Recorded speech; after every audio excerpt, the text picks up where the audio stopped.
So today I'm going to talk about how to not drag your past with you into the future. So what we want is we want to create an amazing life, an amazing future. We want to fulfill our potential. We want to do all the things that are on our bucket list. Just really, really have an awesome life. And in this session, and what I'm doing with this session, I'm coaching actually my clients on how to have an impossible 2026. And what I mean with impossible 2026, and we're already over halfway in 2026, is how to do the things that actually feel impossible, but actually achieving them. And today I'm going to talk about what not to do in the process of how to achieve them. So we are moving actually with our we're moving houses today, not today, but in a couple of weeks here in Amsterdam. So we're homeschooling our children, we're traveling the world, and we have a home here in Amsterdam on the canals.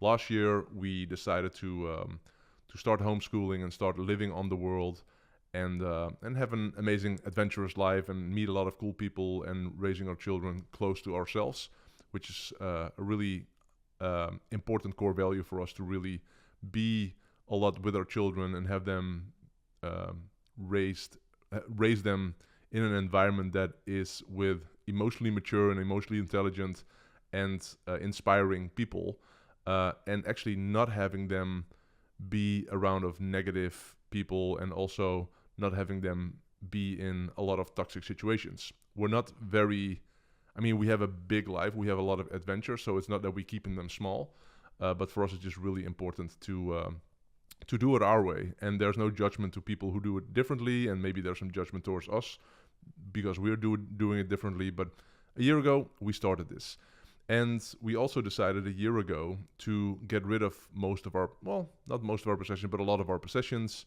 and actually live on the world. And we have one sort of home here in Amsterdam. I actually have an amazing place on the Dam Square, where I'm recording right now. If I look that way, I actually look at the Palace of Amsterdam, and I have like the only roof terrace here on the Dam Square. It's really, really phenomenal. I've had this place for 3.5 years. So our thinking was that if we would travel the world and we go back to Amsterdam, we can stay in this place for a couple of weeks, and then we move out to wherever we're traveling to. But we noticed like a year ago, like it's not really ideal, because it's a phenomenal place here, but it's not suitable for a family with 3 kids. We need our space, and the space is sort of limited here. So we decided to get a new home on the canals here in Amsterdam. So whenever we're traveling and we go back, we actually have a home to land and to chill and to relax with the family. So we got a new home on the canals, and we thought that was a really, really good move. And this is like 6+ months ago, and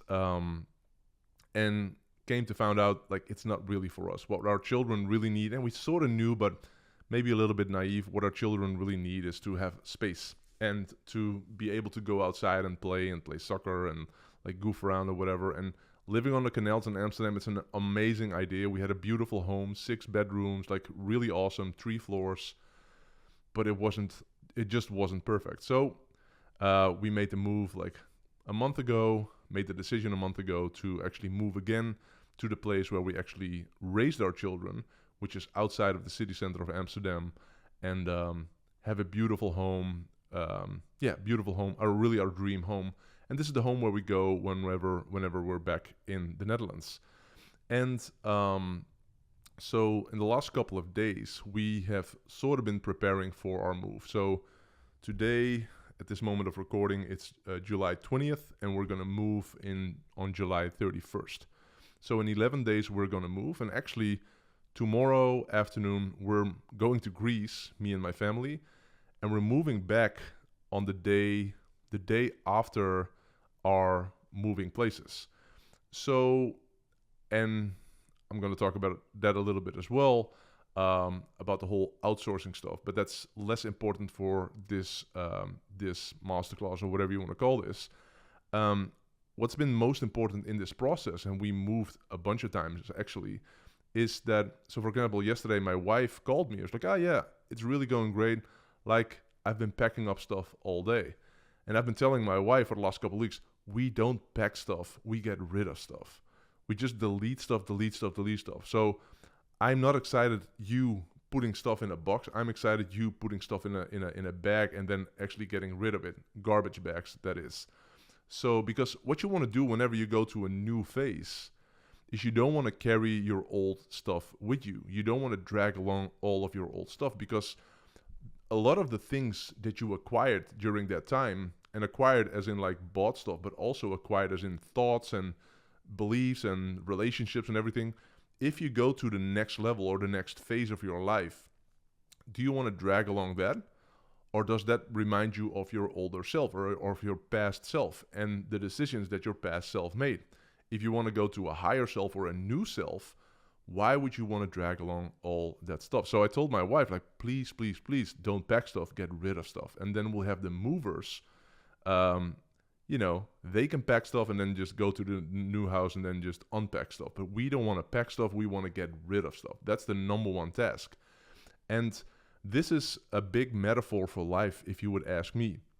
Because if you want to go to the next level, if you want to go to a new reality, you want to go as fresh as possible. And you want to go as clear and clean as possible, because only then you can become a new person. But if you drag along all the old stuff, you will never become a new person. You will be a modified version of your past self. And what we don't want to do, if you really want to quantum leap into a new level, is you don't want to be a modified version of your past self. You want to be a new version of yourself. You want to get rid of most of your stuff.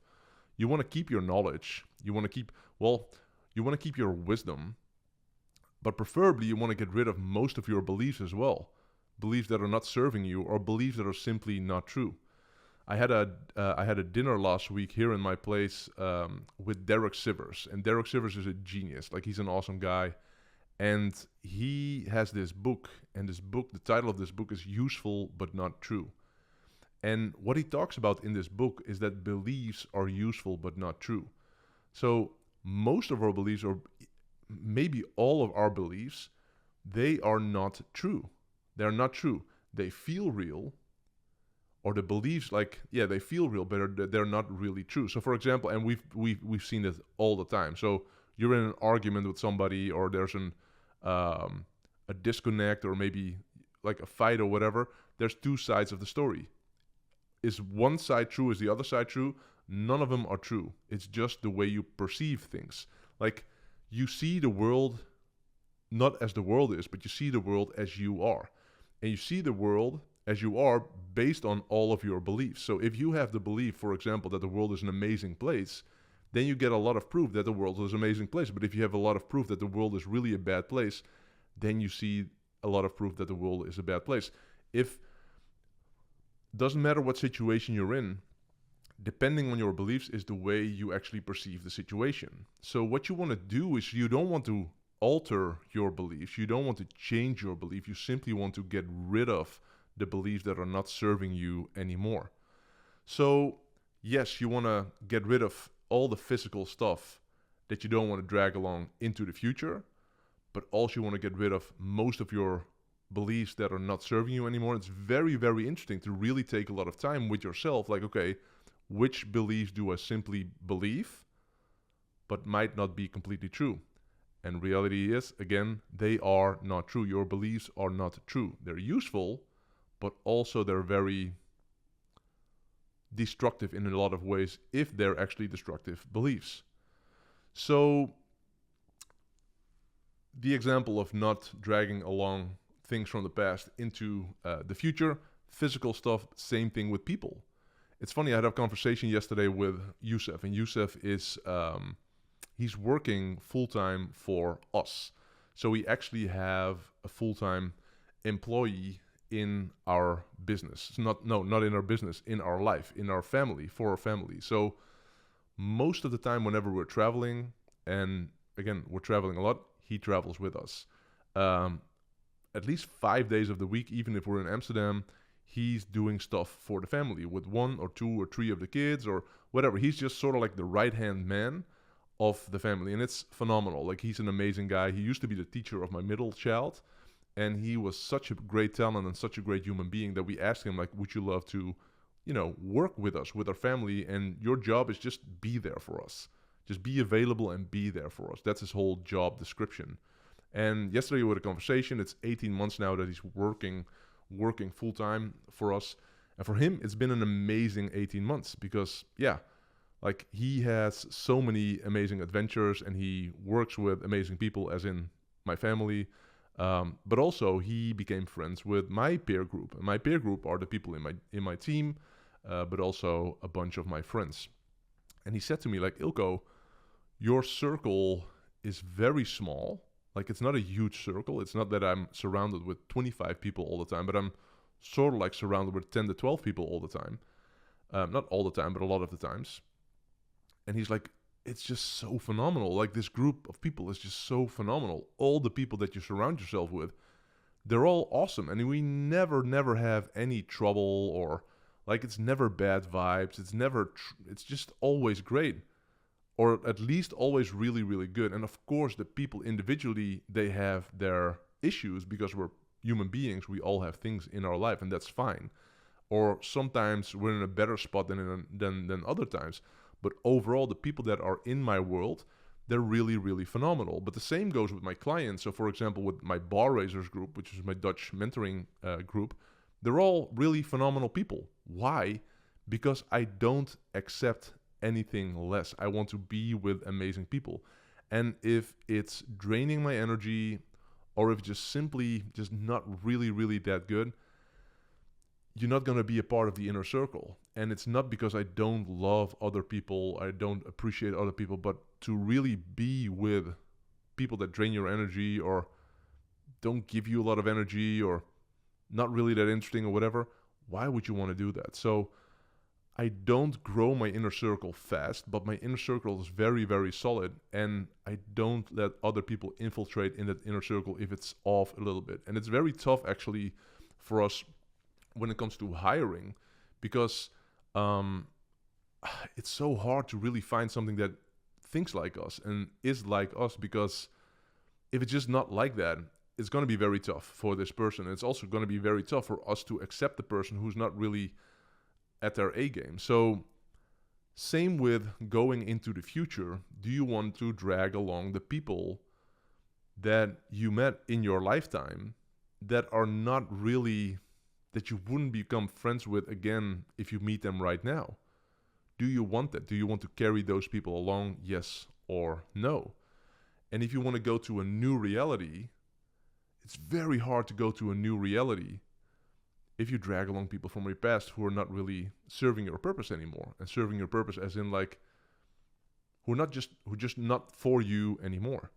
And deep down inside, you know that I go to dinner with them and I feel drained afterwards. Or best case scenario that, yeah, it was a cool dinner, but it wasn't really it didn't really nourish you. It didn't really give you inspiration or new ideas or new perspectives or whatever. Maintaining those relationships, it's very, very tough if you want to go to another level. And if you want to explore also, like, who are you really? So that's why I'm saying, like, if you want to get rid of your stuff from the past, but you also want to get rid of your limiting beliefs from the past that you cultivated in the past, but you also want to get rid of the people that don't really serve that newer vision of yourself anymore. Not easy, but staying with those people is also not easy. So it's really about making the harder decisions. And it's not as in like becoming a hard person or becoming somebody who's, judgmental about people or they can't make mistakes or whatever. No, it's really about you knowing who you truly are and also knowing who you truly want to become and what that life would look like for you.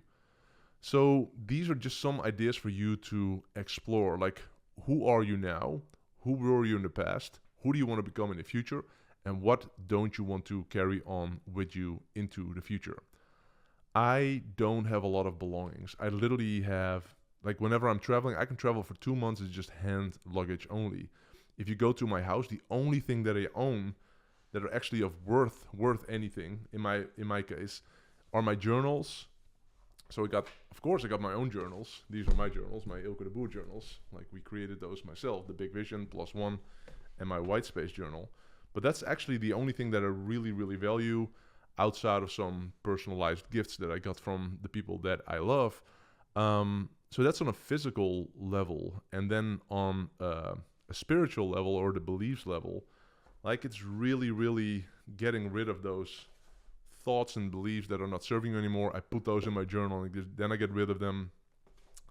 And then the people that I surround myself with, it's just not that many people. I know so many people, and I have an amazing network. Like I have the most amazing friends, especially worldwide. I have so many amazing friends worldwide. But like it's not that I don't want to have a big circle. I am 100% open for amazing friendship and amazing relationships. But I'm not that easily impressed anymore with people. However, I'm grateful for a lot of people and most of the people, and I can be impressed on another level, in another scenario with people, but business-wise or the way I want to live my life or whatever, I don't judge myself of being critical towards who I let in my inner circle. So, yeah, what is it for you? What is something for you that you don't want to drag along into the future, and how can you become lighter and lighter and lighter? So yeah, get rid of your possessions, get rid of those beliefs, get rid of like the people that are not serving you anymore or your highest purpose anymore, and then you will really figure out like it's so much easier to go to another level if you're lighter and lighter and lighter, instead of like being tired and carrying all that heavy luggage around. So that's what I got for you for today, and see you at another episode.